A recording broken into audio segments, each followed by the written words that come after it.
বাপের সামনে বসাও।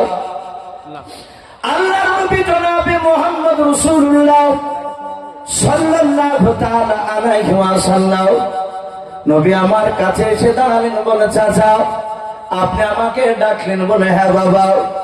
আল্লাহর নবীকে বলেন বাবা খাবারের সামনে বসে যাও। নবী বলেন চাচা আর আমি দুজনাই একটা বাসন নিয়ে আমরা বসে গেলাম। আল্লাহর নবী যদি চাচা আবু তালিব মনে মনে চিন্তা করলো, আমি যদি মক্কা ওই আবু জেহেলের যদি কথাগুলো আমি খাবার আগে আগে আগে যদি আলোচনা করি, আমার ভাতিজাকে যদি খাবার খাওয়ার আগে যদি বারণ করে দিই, আমার ভাতিজা হয়তো দুঃখ করে রাগ করে আর খাবার খাবে না। আর আমার ভাতিজা যদি খাবার না খায়, আমি যে তার চাচা সারা রাত ঘুমাতে পারবো না। বলুন সুবহানাল্লাহ। আল্লাহ রাসূল চাচা চিন্তা করলো না, আমি খাবার আগে বলবো না। ভাই এখান থেকে আমাদের একটা শিক্ষা দেওয়া দরকার। আবু তালিব একটা বেঈমান, সে চিন্তা করছে খাবার খেতে দেওয়ার আগে খাওয়ার আগে কথাটা বলবো না। আমাদের অনেক সন্তানরা বাপজির সময়তে ভুল করে, অনেক সময় ভুল করে। সন্তানের বাপ বাড়ি থেকে বাপজি বের করে দিয়েছে, বেরো বাড়ি থেকে।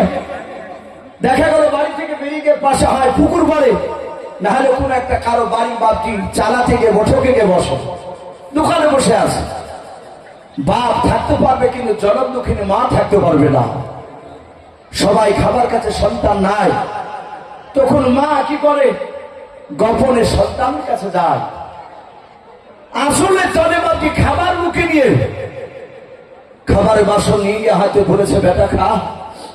এই অন্যায় কেন করিস? এই দোষগুলো কেন করবি? তোর আব্বা রাগি, তুই তো ভালোই জানিস। বেটা খা, না হলে আমি তোর মা সারা রাত ঘুমাতে পারবো না। যাহাতে বাপজি আপনার খাবার খেতে বসে, আর ওই সময় দেখা যায় তার বাপ জানতে পেরেছে, দড়িয়ে সে রাত করে থাকতে না পেরে ছেলে হয়তো দু তিনবার খাবার মুখে দিয়েছে। আর ওই সময় খাবারের বাসনটা বাপে রাগ করে কেড়ে নেয়।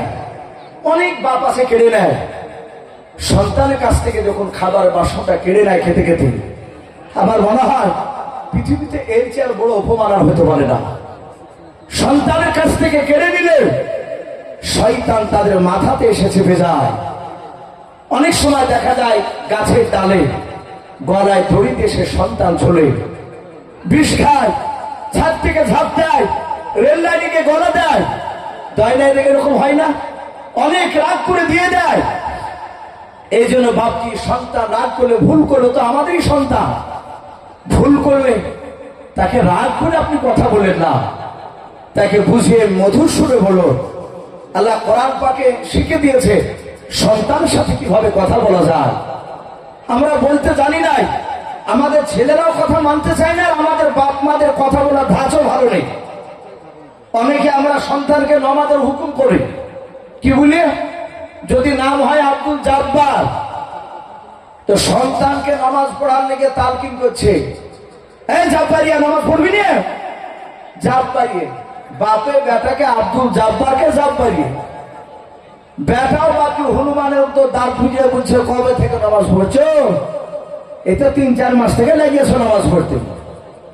না, এই জাব্বারিয়া দাঁত বুঝিয়ে কথা বলতে নেই।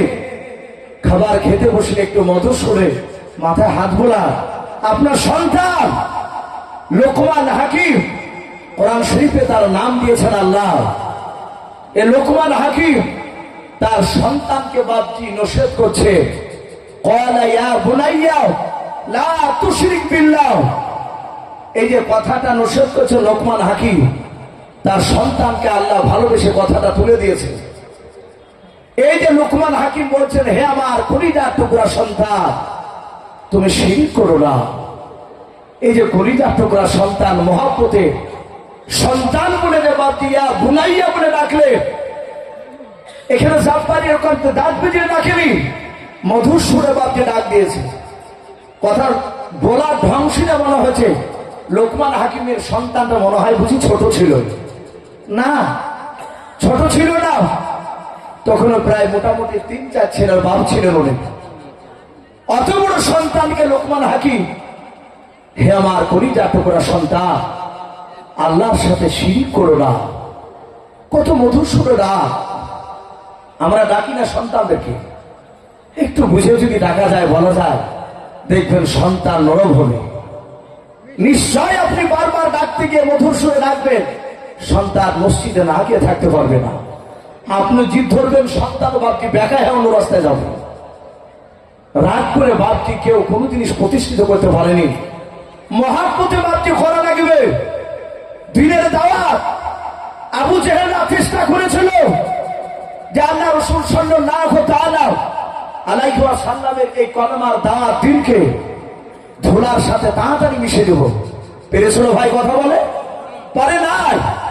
রাসূল মক্কা নগরে কলমার দাওয়াত দিতে লাগলে আবু জেহেল দেখলো মুহাম্মদ সাল্লাল্লাহু আলাইহি ওয়াসাল্লাম যেই দিকে যাবে সেই দিকে আমরা যাবো। গান শুরু। মুহাম্মদ সাল্লাল্লাহু আলাইহি ওয়াসাল্লাম যে লোকটার কাছে যাবে, নতুন লোকের কাছে, মুহাম্মদ সাল্লাল্লাহু আলাইহি ওয়াসাল্লাম যাওয়ার আগেই আমরা গিয়ে তার কানে মুহাম্মদ সাল্লাল্লাহু আলাইহি ওয়াসাল্লাম খারাপ এটা প্রচার করে দেব। তাহলে নবীর কথা শুনবে না। আপনারা শুনেছেন তাফসীরে বাদ যে আপনার মার